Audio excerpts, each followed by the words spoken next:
Mic on. All right, good morning. Can everyone hear me?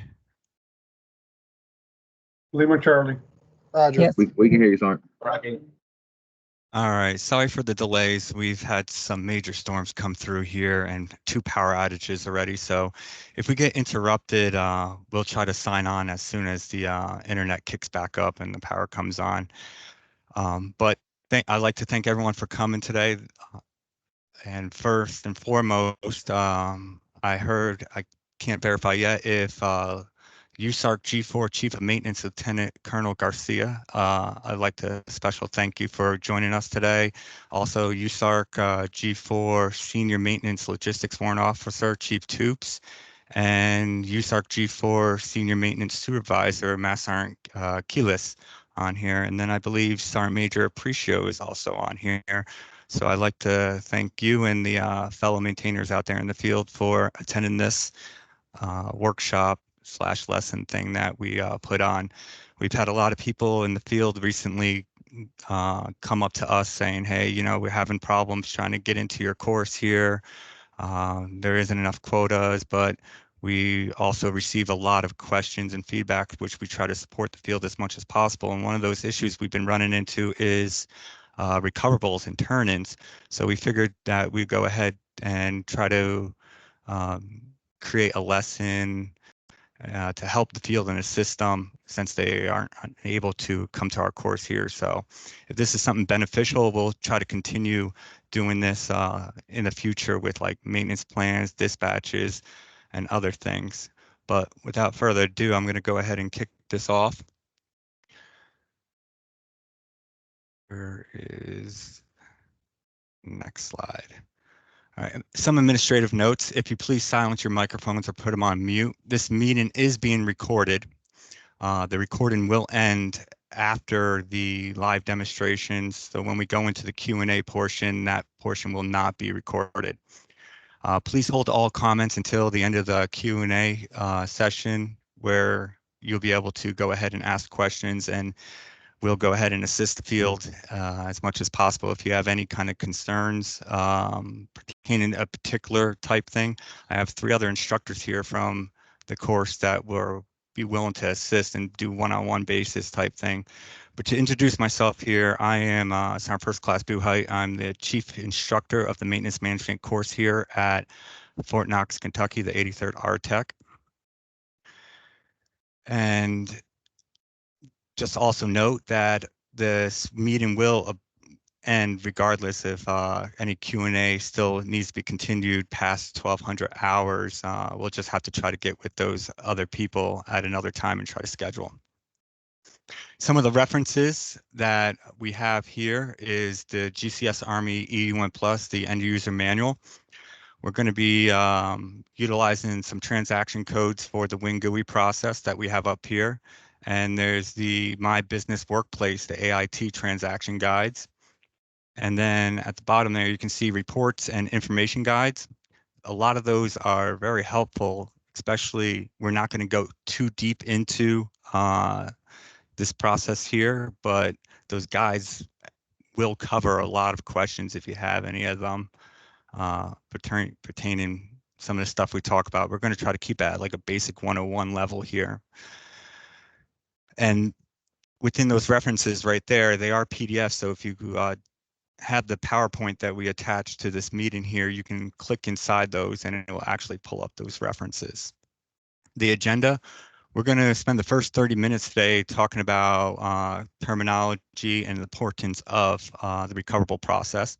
Then we'll spend about 15 minutes going into GCSS Army. I'll be using a training database CASCOM puts out, which is the T13. It is exactly similar to the live system. It's just a snapshot at one point in time, so the data might not be reflective of what is current. And then we'll go into the My Business Workplace, the AIT, and do another 15-minute demonstration on how to process those transactions there. At the end of that, we'll conclude the lesson, and then we'll kick off with the Q&As. Some of the key terminologies. A lot of people ask, what is the purpose of turn-ins? Why are we doing them? Short answer is that within GCSS Army, whenever you have a material or part, whatever you want to call it, you have a need for something and say, hey, I'm requiring this part. GCSS Army tries to identify that through the MRP process, and they'll go ahead and check your material situation report, which is a virtual parts room for you, so to say. And if it's not on that report, that MRP process starts and creates a PR and says, hey, we need to fill this request. Then it will filter through the whole MRP process and then go to your Z-Park, where your Z-Park manager will have to approve the funds. And then once the funds are approved, it gets turned into a PO. And that PO, then once and only once it's turned into a PO, will the SSA, which is the Army's warehouse, so to say, where we try to procure parts from. Once they see it as a PO, they try to fill it and have that need, and then they'll send it to us. One of the reasons why you might want to procure a part would be that you have something broken, you need to fix it, or you just like to have it on hand as like bench stock. Um, I have an example up here that would be a ZRL example that the system would automatically generate, and that is through ordering through a work order. The other way that you can procure it outside of a work order is if you do a manual reservation through T code MB21. That's not against a work order, but with USARC policies and stuff, if you're ordering any kind of class 9, it's not advised to go to use the MB21 when ordering class 9 because it should be on a work order. Moving forward. Key terminology. So when we go through the process here, one of the things a lot of students in our course gets mixed up with is understand what SLOCs are and what SLOC to use or what information to put in those fields when they start the transaction. But an SLOC, it's a unique customer storage bin location that identifies a particular section within a unit. And I have an example up there, which is one UIC, and then it's that 4-character code right there, which is that maintenance section for that UIC, which is also known as the provisional storage location. If you're not sure what your SLOC is, we can assist you during the Q&A process on how to find your particular SLOC right there. One way I like to look at it is think of it as a unit. A unit has sections, platoons inside of it. Well, that UIC would be the unit, and then the sections and the platoons would be that particular SLOC. And when it comes down to SLOCs, your maintenance SLOC is only able to action certain kinds of transactions when it comes to ordering stuff like class 9. So if you're trying to order parts that your maintenance SLOC won't be able to order, like supply wise or PBO, that's where you need to go ahead and make sure that your other sections are ordering it through their SLOC. The receiving SLOC, in the Yobux case, it is the designated SSA's SLOC that you are sending that part to. Most of the time when you're in GCS Army, the receiving SLOC would be your SLOC because you're receiving that part. But when it comes down to recoverables, this is the one instance where the receiving SLOC is the SSA because you're giving that part away. Now, there's a lot of different SSAs out there, and you would have to know what particular SSA that you're sending it to and what their SLOC is if you are going to put the receiving SLOC in there. The issuing SLOC would be the customer, which at the unit level, your SLOC you put in there. And then the plant is just asking what level it's at. Usually we operate at plant 2000 because that's the customer, the end user plant. But same instance is since we're given this part and sending it back, we're going to be using plant 2001 that we're going to put in that field.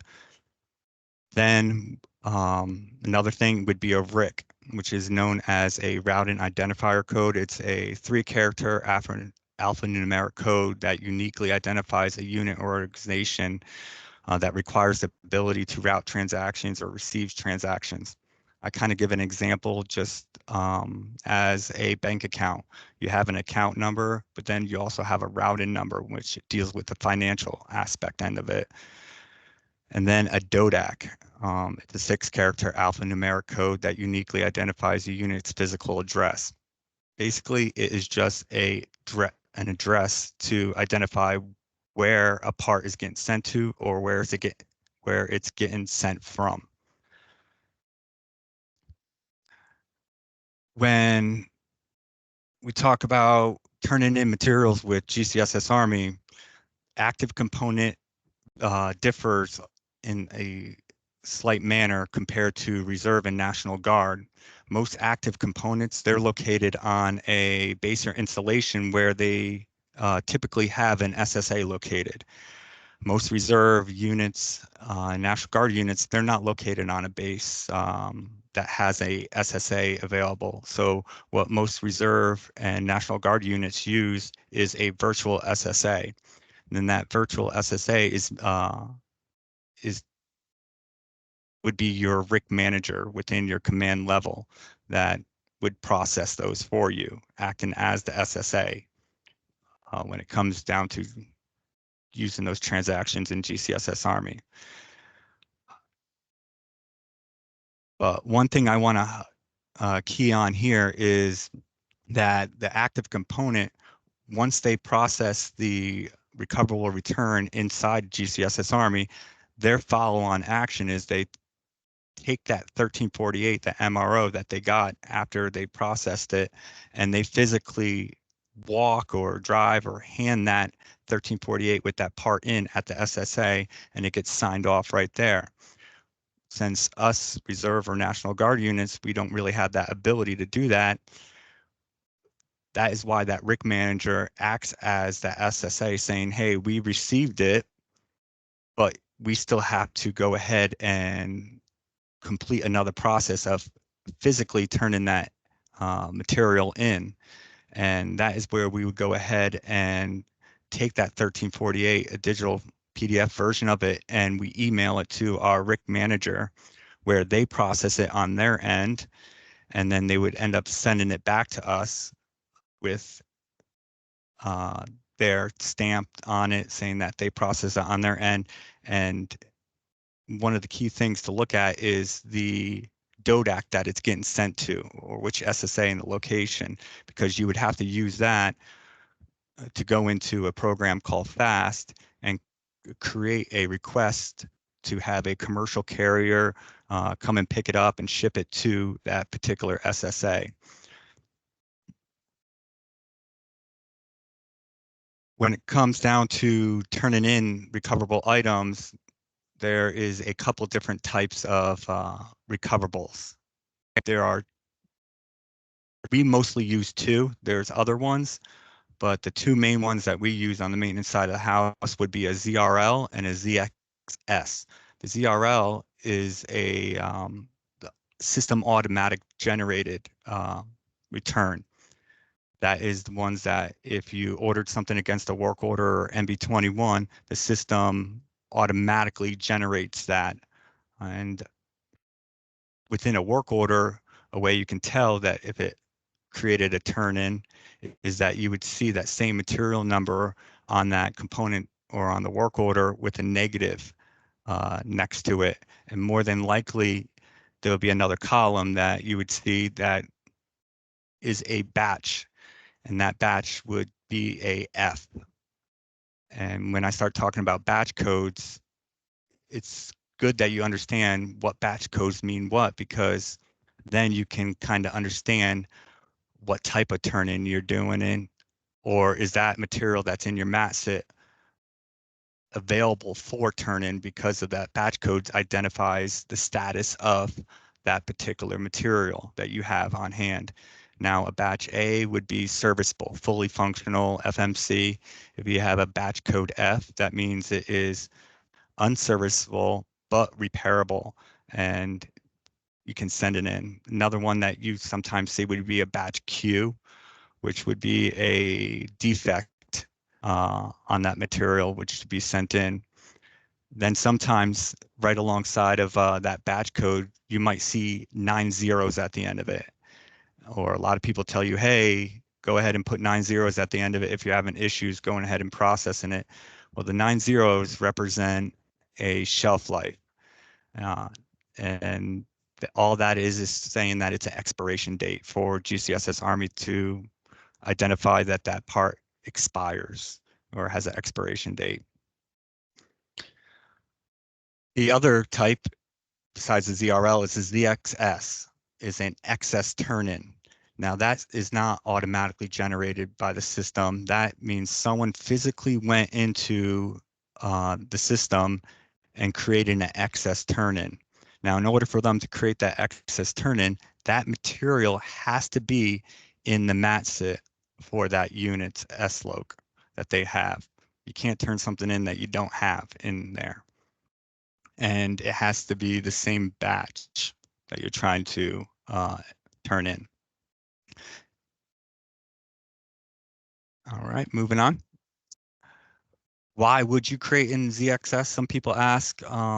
A lot of times that you might have a part in your parts room, like a headlight that fell off the shelf and ended up breaking, and it's no longer fully functional, and you cannot use that, and you want to turn it back in. Or you had that, you don't have a need for it anymore, and you want to clear out your parts room, clean up your mat sit, and you want to turn it back into the SSA. Well, doing so actually helps the Army out because it saves them a little money. The SSA doesn't make or manufacture parts. They source it from vendors and receive it in that way. So a lot of units that are trying to procure parts and materials, the SSA might not have it on hand.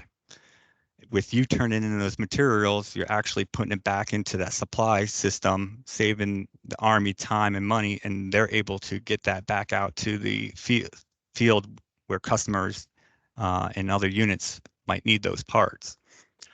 Other instances, if you found it on installation, or if you have a material turn-in that has a long lead time that you request in the material but not received yet from the SSA.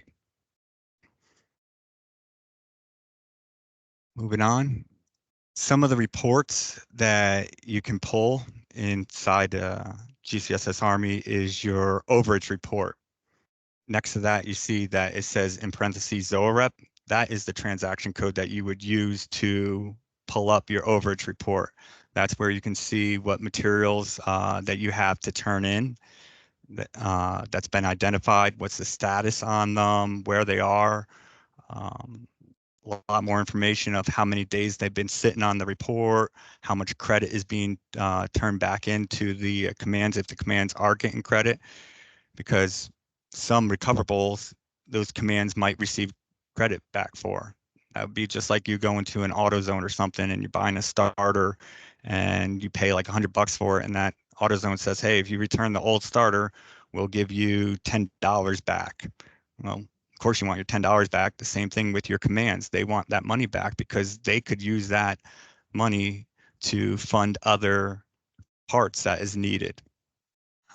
So that's why it's really important that they monitor the ZOAREP and make sure that these units are processing these returns in a timely manner, because you have 180 days once that part is issued to go ahead and turn in that part for that command to receive credit. Moving on.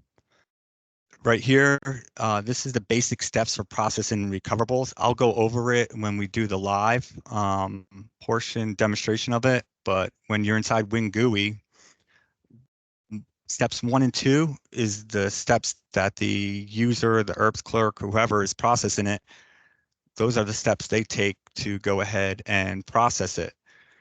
The other 3 steps is very rarely seen on the end user, and that's where it gets hung up a lot or not fully completed or actioned by the units. And it makes it difficult because if the unit doesn't follow through and actually turn that part into the SSA by like creating a fast and putting it in there, that that virtual RIC manager or the SSA, the virtual SSA, the RIC manager, once they process it on their end, which would be step number 4 in here, it comes off the overage report. But sometimes if the unit doesn't send that part back into the SSA and they just keep it on hand, like, hey, I don't need to do anything, it fell off the overage recoverable report, that part never gets turned in SSA. The SSA, when they do their year-end closeouts, it might go ahead and come back up on that overage report saying that it's due in. So a lot of people are like, hey, why is this on the report? I know nothing of this. It's because more than likely it never got actioned at the very end of it. But if you look at those steps there, it goes over step 1, going into a T code called Yobux and typing in your information. Once you're in Yobux, it's going to ask you to select the material that is already identified by the system that can be actioned to turn in. Once you select that material, it's going to go ahead and ask you, would you like to create a PO? You turn your PR into a PO, you go ahead and do that, and then it says, congratulations, yeah, you turned your PR into a PO, and then it will go ahead and give you an outbound number. You take that outbound number and go into step 2, which is the T code VL02 and VL02 November, and you put that outbound number in there and select the option to issue delivery output, where it's going to go ahead and issue, release, and print that MRO, which is the DD form 1348-1. From there, that's where you're going to either physically hand it in at the SSA or send it. Once the SSA receives that material, they're going to post the goods receipt and create an inbound delivery number. Once that inbound delivery number is created, the unit can now receive credit for that material. But it's not until the SSA has posted the goods receipt of that inbound delivery number is when that unit will receive the credit, and then it comes off the overage report. This here is almost the same exact thing that we just covered in the last slide, but it shows it as a flow chart where you can see here, you have a material that needs to be turned in. This is the role user that can action it, which is your ERPs, and you go to transaction code T Yobux, and either you're using a ZRL or ZXS to process a PR to a PO and get that outbound number. Then you can go to the T code VL02N and print and release that 1348. And then this right here where it says ERPs, that is the background process that you really don't see, that where it has to get sent in to the SSA to go ahead and be finalized as a turn-in material. Oh yeah, they got that highlighted right there. There we go. Before I go into the live demonstration here, I'm going to do the WinGUI one and then the My Business Workplace, and then we'll follow through with the questions. But one thing I do want to show you all is within your reference page, there is this little smart book right here. So when we go into the overage report or we look at the 1348, this one smart book right here, it's going to be handy for, hey, what does this code mean, or what does this abbreviation mean? And it kind of covers over it. This right here gives you the processes and the transaction codes that you use to be seen through the process. Kind of just like how on my slide here, it talked about what's the glossary of a ZRL term, ZXX, But right here is one thing I didn't cover is your RAC, your rack. On your 1348 and block Bravo Bravo, if you have a 1W in that block, that means it is a non-credible return. If it's blank, that means it's a credible return. So going through this document here would help you identify, hey, what does this mean in this block? Am I receiving credit? What T code do I use? Or what's the acronyms and abbreviations to this? Because earlier I was talking about batch codes. What does batch A mean compared to what does batch F mean, and the Q right there. Then when I said once that item has been issued, they have 180 days to action it to get credit. Well, right here, it's going to tell you that these are the batch codes that will get that credit for it within 180 days. Then after 180 days, if it's not actioned, you won't receive credit. Or if it's unserviceable with a batch code H or S in there. If you're trying to do a credit reversal, another good thing to look at here is credit reversals are only processed for amounts greater than $500. Here's another little flow chart. Once we start looking at the overage report, you're going to see these indicator lights. If you see a red on there, that's pretty much just telling you right there, more than 30 days, that once that PR was created or the PO was created or the inbound delivery number was created, that's when that counter started. So if it's over 30 days, if it's between 11 and 30, or if it's fewer than 11 days, that's what those lights mean, that, hey, you're either over or you're approaching. And that is just the default setting. You can actually go into GCSS Army and change those parameters, but it will revert back once you're done and out of there. And it talks about that all in here, and business codes, more transactions. Your return reason codes would be a Z1, Z2, Z3 that you'll see sometimes in there. This is the flow, and just talks a little more about information that come in handy. But this is just one of the guides of a lot of the references in there. So without further ado, I'm going to go ahead and do the WinGUI portion of the live demonstration here for you all of processing a recoverable return once it loads. Let me put it up on the screen here for you all. Now this is your start menu, user menu. Some of you might not have, it might look something along these lines, just depending on what role that you're given inside the system. I like to create favorites. It's a lot helpful just to go to that transaction code instead of searching through all these folders here.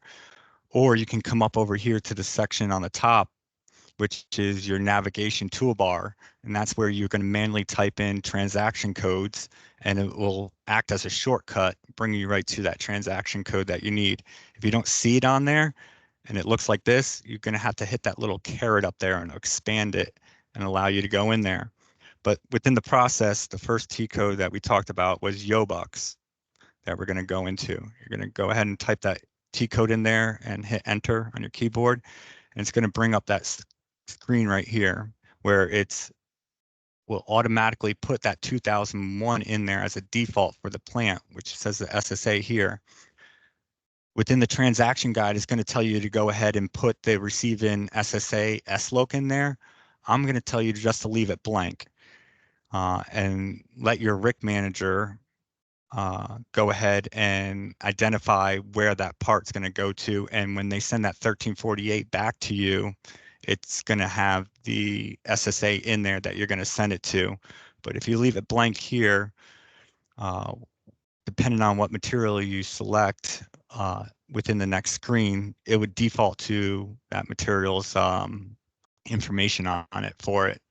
But I usually tell everyone just leave that blank there unless you know that you're sending to a particular SSA, then you would put it in there. But for issuing SLOC right there, that is where you're going to go ahead and put your SLOC in there. Now, I have a SLOC that I already set up and made sure it had stuff in it that I'm going to use right there. And you're just going to want to verify that the option recoverable, repairable is selected up here, and you're not just limiting yourself by selecting this one down below. And then the background process, this is kind of important here, because if you just have create delivery, it's not going to go through with the whole process of giving you an outbound number where you can go to VL02 November and print that 1348, because you want it to do that background process of creating the PR to PO, picking it, and then posting the goods issue for the delivery to get the outbound. But they normally default to that. So I normally just say, hey, go ahead and verify that. Once you had put and check that, put that information up here on the top left, it looks like a little clock with a green check next to it. That button is known as execute. You're going to go ahead and select that execute button. And depending on how many material numbers your system has identified that you have to turn in, would depend on how many show up on this list down here. You might have few, you might have a long list, but in here, this is where you're going to see that indicator light again. It's going to, if you see green, that means you're still within your window. You see red, kind of giving you that, hey, you got to go ahead and action something. You're beyond what you should be as far as days. It's going to tell you you're receiving SLOC, which is defaulted here in the system, and then you're issuing SLOC. This next column right here that says INS, that stands for interchangeable number. If there is a graph in there that has that blue, looks like a chart or steps going down, that means you have a material number that is a interchangeable material number. I'll give you an example. If you have a battery for a Humvee and you had the wet cell batteries in there, but on the work order, you go ahead and order the new Hawker batteries, which is the sealed batteries. Hawker batteries are going to come in, but your work order is showing that you owe back the material number of the wet cell ones that you got in. So you have two different numbers and you won't be able to turn it in unless you select that option right here, interchangeable or substituted in another term here. If you select that, click on that icon, it's going to give you a drop down of all other material numbers that can be used in lieu of that one material number that you have annotated on, like your work order that you're turning in. So that way you can go ahead and select the one that is the actual one that you're going to be turning in lieu of the one that is on your requirement. So you would select that and then go in there. But if it just has a dot, that means it doesn't have a substituted number that you can use in lieu of. Let's go ahead and look at the last column here that says PR, number of PRs. If you just have one, that means there's one PR associated with it. But if you have two or more, like this battery one right here has 3 PRs. If you select it right here and click on the material number, it's going to bring you into that next screen where you need to process it, but it's also going to list those numbers of PRs in there. It's important to know what one you're selecting to turn in, especially if it is a ZRL, because that ZRL is associated to a purchase requisition number that's linked to that work order and document number for that part that came in. So if you go ahead and select one that wasn't, you're using a part that isn't for that one to be turned in. So this gray box on the side here is what you would use to select the one that you want, and it'll highlight the entire row. And this row right here, it's going to tell you document type. That's where you're going to see, hey, is this a ZRL or ZXS? That way you know this one is for a work order that was automatically generated, and these other ones, someone manually went in and said, hey, we don't need it anymore, let's turn it in. It's going to tell you the unit price and the total value price, and then the quantity of how many on that PR. So you just don't have 3 that's due back. You have a total of 4 for all 3 of these, but only 1 on a ZRL. And then it's going to give you the unit of issue each. It might say 100, kit, whatever. But then over here, you're going to want to look at the batch code. It's going to have the batch code in there.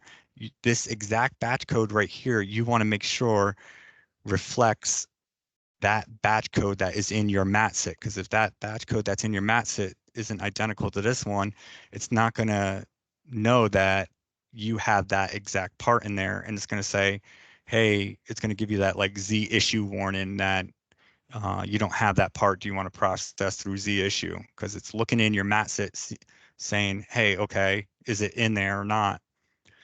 Back in the day, you used to have the option to go ahead and delete it yourself if you didn't no longer wanted it or you didn't have the need. But people start abusing that, so they put restriction on it. So that is no longer an option for like a maintenance AA to do. But if you no longer have an issue, material to turn in or a requirement to turn in that material, and it was like by accident or something, but it was showing up on your ZOA rep or your report here to action it to turn in, there is a document that you can go ahead and, I think what do they call it? The memorandum for the takeoffs. Yeah, it's a memorandum that you send to your RIC managers asking them to remove it off your overage report. More than likely, it's an initial issue memorandum or something along those lines there. But needless to say, without further ado, moving on here, if you wanted to go ahead and turn it in, you would highlight the one that you say, hey, this is the one that I'm going to action to turn in. Up on the top here, you have an option, convert PR to PO. Once you highlighted the one that you wanted, you're going to select the option, convert PR to PO. And then this dialog box is going to pop up and say, do you want to select the oldest requisition to convert? You're going to say yes or no. Just go. If it is, I'm just going to go ahead and put no for the time being. But if it wasn't there, this would be the next box that populates. It's going to come up here and say, okay to continue. You're going to say, yeah, okay to continue. And then authorize to request credit. Go ahead and select yes.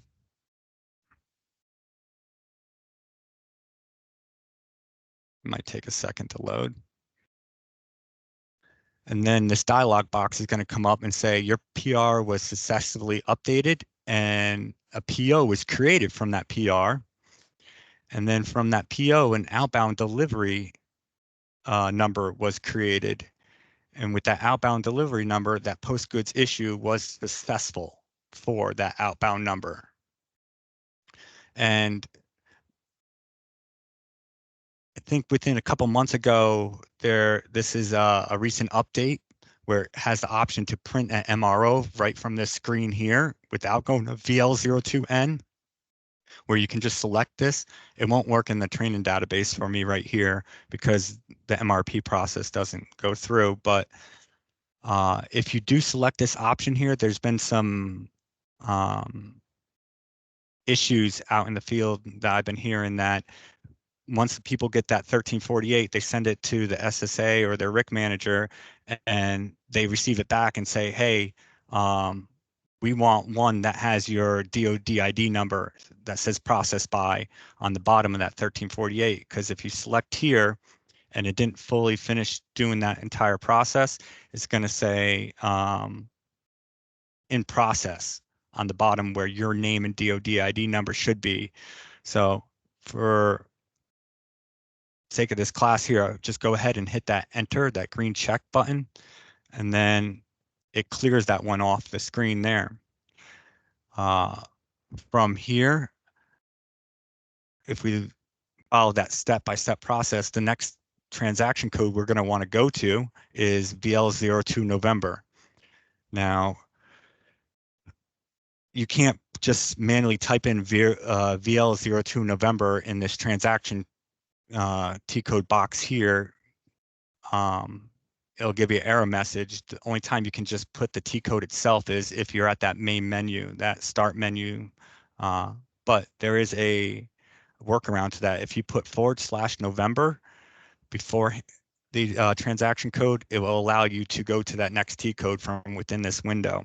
So /November, and I'm going to type in the transaction code, which is VL02 November. Hit enter. There is already an outbound number in this box right here. GCS Army is smart in the way where it takes that last outbound number that you created within the transaction and populates it here in this box. If I were you, I would just go ahead and re-verify that that is the outbound number that you just did the last transaction. If it wasn't, just backspace and put that outbound number that you just created in here. But once you got the outbound number in there, that is correct. Go ahead to the top left up here where it says outbound delivery, a tab up there. You're going to click on that outbound delivery tab and go towards the middle here where it says issue delivery output. You're going to select that option. A dialog box is going to populate in here where it's going to say ZMRO, and it's going to say MRO DD form 1348-1 alpha, and it's going to tell you when it was created, then the date here. You have to hit this little gray box to highlight it, so that way you tell the system this is the MRO that I want you to go ahead and print. Then there's an icon over here with the little printer icon. I just go ahead and click that print icon. Depending on your control setups in the system, you might have to select print immediately, delete after, but you come over here. If you are sending it as a PDF to your RIC manager for them to process on their end, just go ahead, instead of having 2 copies in there, just make 1 copy. You don't need 2 of the same PDF to email to them. The reason why it defaults on there is because when you manually print it out, one of those forms goes inside the box or on the material, and then one of them is where you physically put it on the outside of the box, or you hand to the SSA where they're going to sign receipt in it and then give it back to you. Then you're going to go ahead and hit the print option right here, and it will go ahead and ask you if you want to print it. I'm going to put it in a Microsoft Print PDF and hit OK. And it's just pretty much asking me where I want to save it. I'm going to do it to the desktop. And go to, and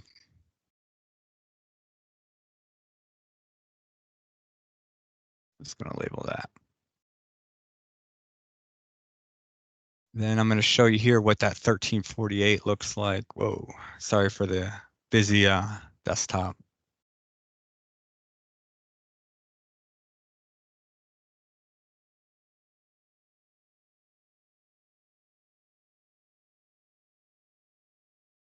All right, let's rotate this.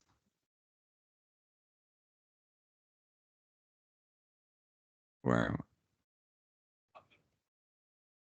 Oh, yeah, it won't let me do it. It's same thinking. Okay. Right here, this is what your MRO, your 1348, your DD form 1338 is going to look like. It's going to have your document number in there. It's going to have the NSN for that material number, which an NSN, if you take off the first 4, is a NIN, which is the NIN is also the material number. So if you get rid of the first 4, that is the material number, in case some of y'all didn't know. Then it's going to tell you the quantity right here. It's going to give you the description of it, the weight, the document date. That is the date that you created the MRO. And the biggest thing to look at right here would be this section right in here. It's going to have the DODAC shipping from and then shipping to that DODAC. That's why it's important to understand what a DODAC is, because it's a physical address. And then block 4 is the DODAC for block 3. So this is the address that it's getting sent to.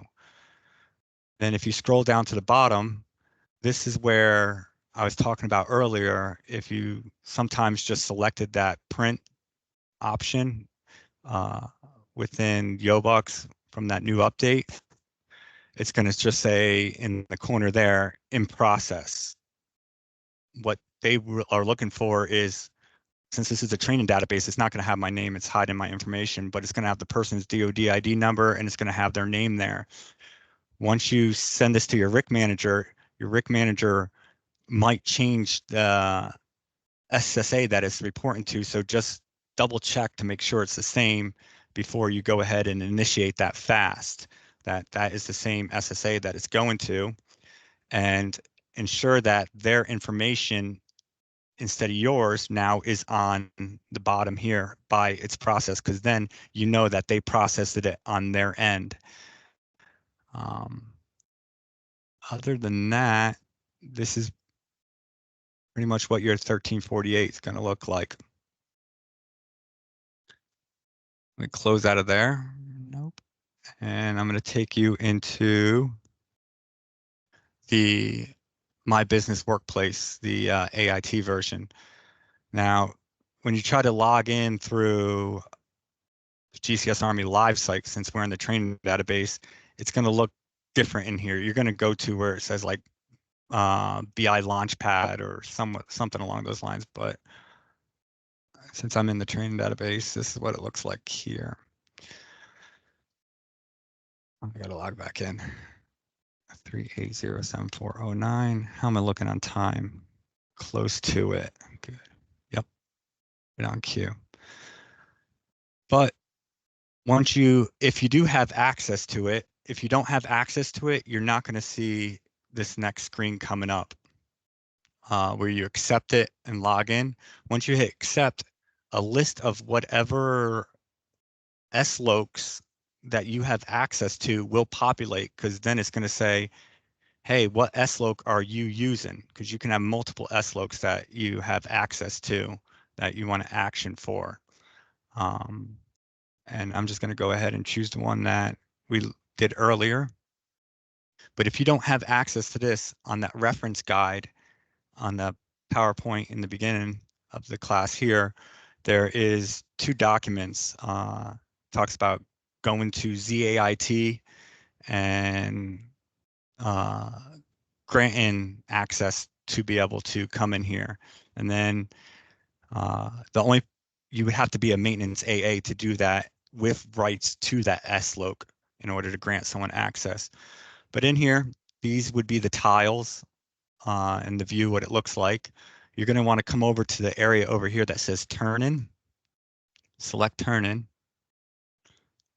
And you can either type in the material number that you're looking for or an actual serial number or a certain batch code. But if you leave it blank, go ahead and pull everything that you're going to be able to turn in. So I'm going to leave it blank and hit search on the bottom right here. And then it's going to pull everything that I have that I'm able to action to turn in. And it's going to have that view right there. It's going to start off with material number. It's going to have that same exact thing. Is it interchangeable? Description, the quantity that you have on stock on hand. If it's in restricted stock. Now, if it's in a restricted stock, more than likely it's going to have a batch F in there. So if you go to look at one that has a batch F, it's not showing up. That means it's already identified as something that needs to be turned in. It's going to tell you the bin location and the MRP type. But if I wanted to go ahead and process windshield wiper blade here to turn in, all I would do is just select the option here. It's going to say, hey, do you want to do an excess PR or an early turn in, because there was none already identified by like a ZRL. Notice how it didn't tell you document type in here was a ZXX or ZRL, because it would do it once you select the material there. If it doesn't have it, it just says, hey, do you want to do an excess? So we're going to go ahead and do an excess for that wiper blade. And it's going to ask you quantity. We had 6 on hand, I'm just going to go ahead and turn one of them in. And this would be the receiving SLOC, who's going to be receiving it, the batch. Just go, and the CFC is the customer fund code associated with it. Once you put the quantity in, you're going to go ahead and hit create. And then it says purchase requisition was created. Then it's going to have a little tab here that you can select that says go to PR, whatever. Click on that PR, and it's going to bring you into the next window, which has the purchase requisition, the material number, the issuing SLOC, the DODAC, the customer fund code. It's going to have that rack code, like 1W. And if you look back at that reference sheet that I showed you earlier, 1W meant that it's not expected credit. If it was blank, then it would be expected credit, the requisition date, and then how many of what batch it is. If you wanted to change the batch, change the material, change the receiving SLOC, you have those options right there, or change the quantity, but we're just going to leave it as is. So you're going to come down over to the right-hand corner here where it says post and hit post. It's going to ask you, do you want to post this PR? Just hit confirm. And then it's going to say, congratulations, that PR is now turned into a PO, which gave you an outbound delivery. And from that outbound delivery, the goods issue was already posted. Then it's going to say download DD form 1348. Click on it. And it's going to give you the option to save as or open. I'm just going to open because we don't need to go through that save as process again. And it will give you the 2 copies right there. It's going to tell you who it's processed by and look exactly like the other one that we did, but with the different material on there. So let's close out of that. And have you finished printing? Yeah, yes. I'm sorry. Download. If you hit no, allow you to download it again. And have you finished person? Yes. Then it will go right back to this screen here. Pretty simple using AIT.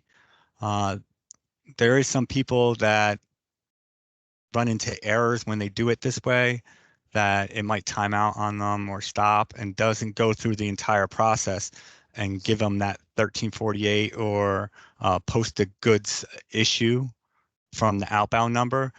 And that is why it's kind of important to understand the WinGUI side, because now you can go into different transaction codes and know that, hey, I got to go to, I already have a PO created, but the outbound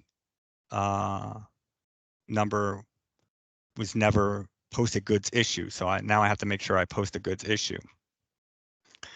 Lastly, the last thing we're going to cover is your reports. So if we go back to WinGUI here, we talked about the ZOA rep /November, and we're going to do ZOA rep.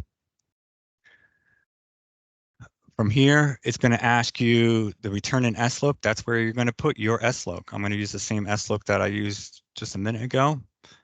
And we want the extended or standard. If you look at the transaction guide, the difference between this extended from the standard, the extended is going to give you more information when it comes down to receiving credit and dollar amounts, financial stuff. But just go ahead and use the extended version. You're going to come up over here and hit the execute button. And this screen's going to populate. Now, I only have one option showing. Sometimes you might have multiple lines that show up, kind of just like Yobux did with the materials. If you have multiple in here, it's because you have multiple DODACs. Now, the same SLOC can have multiple DODACs. Remember, a DODAC is just a physical location. You might have, your unit might have created a another DODAC. Take, for instance, you went to NTC or did annual training, or you have a derivative UIC at another location, and you want those parts that you order in GCSS Army not to go back to your original unit because you won't be there. You want it to go to the other location. That is why you would have multiple DODACs. But for the time being, you're just going to double click on the DODAC there, and it's going to bring you into the ZOA rep for it. You can change the layout on here, but I would just normally keep it standard. Again, this agent indicator right here tells you that you're overdue. Then if you see green, more than likely, these are the ones that we just processed earlier. It's going to tell you the SLOC associated with it because you can put more than one SLOC in from the previous screen. Net days, this is how many days it's been sitting on the report since you went ahead and created that PR, either through a work order or MB21, or you went into your MATSIT and created an excess PR. Once that PR was created, that's when the clocks start ticking to for net days. So if you start looking at some things here, if I was a maintenance manager and I see things 3,000, 2,000, 1,000 days over, I'm going to start questioning why and what's the status on it. And it's going to give you the date that that PR was created. It's going to give you the document type, ZXS. So if I was a maintenance manager, I was like, oh, someone created an excess. But if it was a ZRL, I would definitely be harping on it of why is it that many days over? Because remember, we have 180 days for receiving that credit. And then this is just the fund codes associated, the next column. The other column is going to be your material number, the description, the parent PO associated with it. If it doesn't have a parent PO next to it, more than likely it was a ZXS turn-in. If it has a parent PO, that would be that document number and the work order number associated with that order. Then it's going to give you that document number associated with it. The quantity of how many you need to turn in, unit of issue. It's going to give you the batch. No, that's not the batch. It's going to give you the batch code in this right here. If it's F9 it's going to tell you if it's an interchangeable number, the source of supply class code that it is. If it's going to give you the purchase requisition number that is created for the turn-in. And then this is where the whole process starts. If you see this column here, blank and nothing in here, that means no one went into YoBox and created a PR to a PO. That means these items are still sitting in that YoBox. If you go into YoBox and we didn't have that long list of items and nothing shows up, it's because that PR has already been turned into a PO, and it more than likely it will be on this report right here. If you see a green light, that means you're still within the tolerance window. It's going to give you the quantity. And then right here is going to give you the outbound number and the status indicator light on it, the quantity. If you don't see an outbound number, that means the PR was created, but you were never, the process never went through of giving you the outbound number. And then the inbound number. This is where the SSA, once the goods have been posted through the outbound number, you receive that inbound number. If you don't have an inbound number, then you know that the goods haven't been posted from the outbound number. And that's where it stopped along the process. Then over here, it's going to give you the standard valuation price of that material. And then over here is this your expected credit, what that credit is that you're expected back. And then the count of it, and then the status. Is it late? So on and so forth.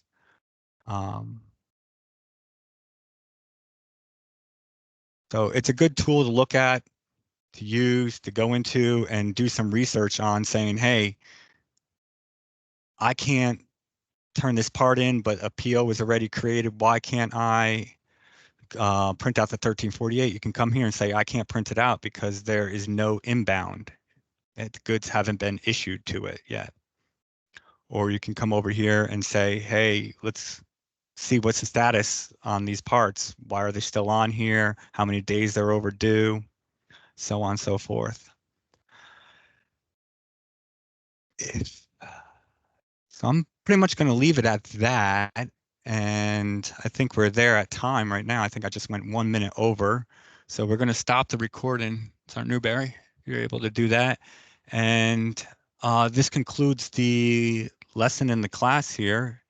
If the remaining time, if